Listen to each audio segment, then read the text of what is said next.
The federal government has confirmed that work is in progress on how to inject sanity into the social media, which is said to be out of control. Information Minister Lai Mohammed, who disclosed this to newsmen in Abuja, said no responsible government will sit back to allow such activities capable of setting the country on fire to continue unchecked. He also said that no amount of criticism will stop the government from implementing tougher sanctions on broadcast stations who breach the nation's broadcast code. Well, to discuss this further, I have National Coordinator, Media and Information Literacy, UNESCO, Dr. Olunifesi Suraj. Good to have you on the news at 7. Thank you, Doctor. So, yes, what do you make of this development where the Information Minister says this intention is not to gag the media, but just to protect the airwaves? One would like to know how the government want to protect or regulate the social media. You will discover that this is not the first time we're talking about this. The social media bill at a particular time, of which the government itself denied and said they are not going to be part of it. So I'm surprised now that the same government who made that information, they are not going to be part of that constraining the civil space, is now coming back to say that they want to do something about it. See, the truth is this, that it will be promoting tyranny and culture of silence if freedom of expression is curtailed in one form way or the other. When you look at the government body language, what you see is that control in form of censorship, which can be self-censorship or or what they call institutional self-censorship and deterrence. Even right now, as I was coming, people say you have to be very careful of what they're going to say, because government is saying that anything about social media, they're going to enforce it. So it shows that we are going to shrink the civil space, and we're not going to allow freedom of expression. And we should be aware that freedom of expression is the basic fundamental human right of any nation. And let me tell you something, where debate is suppressed, dissidence surfaces through other means of violent revolution. Well, because when people are driven away from public space where they can make a free speech, you see, you will send them to a cellar where revolution is born. Now, talking about revolution, you have instances where people go on social media to instigate violence, to propagate things that are not civil for human consumption. What do you say about that? Don't you think the government is in line to protect sanity on the airwaves? Now, I'll go back to what Thomas Jefferson said about that. He said, error of opinion should be accepted where reason is left to combat it. You see, this information disorder has not just come. It has been part of communication ecology. We've had the issue of satire, oasis, propaganda. It's always been there. Now, the fact is just that this is coming through a medium in which the people have liberty to open up.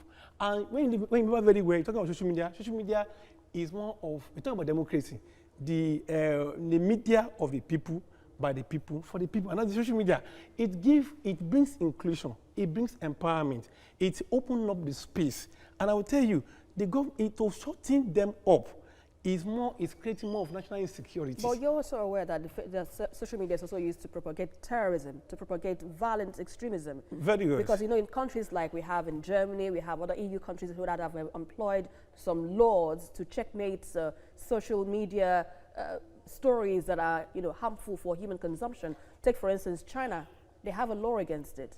Okay. Germany has it as well. So why do you think Nigeria should not have its own China laws? is not practicing democracy. China is practicing communism.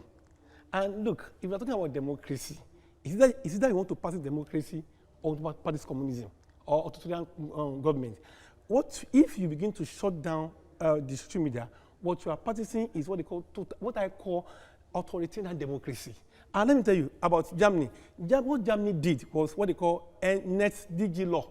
Mm-hmm. And what they did was that they didn't shut down the space, they didn't control it. But they regulated it. The regulation is this. They regulate the search engines and the social media the intermediaries were asked to take responsibility for the content.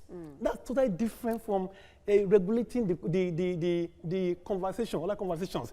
The platform owner were asked to take responsibility, not the people. You see, but in this case now, I don't know how that go, because when people hear this kind of thing, they say, okay, in January it was done. They didn't do at the context. In this case now, what I want to know is that how the government want to regulate it. Is it that they want to bring in a kind of culture of silence, or they want to make sure that people don't talk, or don't put fear? And that will create what they call self-censorship, when people are afraid to talk. So and that's not part of democracy. How do you think the government can regulate social media Very if it good. has good intentions? Education, not regulation. You see, people need to be, the government have not done enough awareness. I must say that. They've not educated the people. You know what somebody said? He said, a well-informed citizenry is the best defense against tyranny.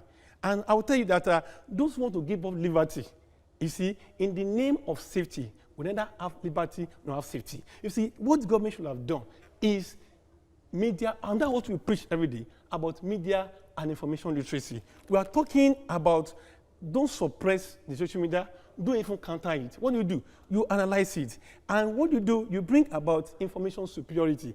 People need to be aware of the source of the information they are consuming. They need to do source authentication. The problem here is not the social media itself, it's the people, it's the behavioral tendency, it's the attitude.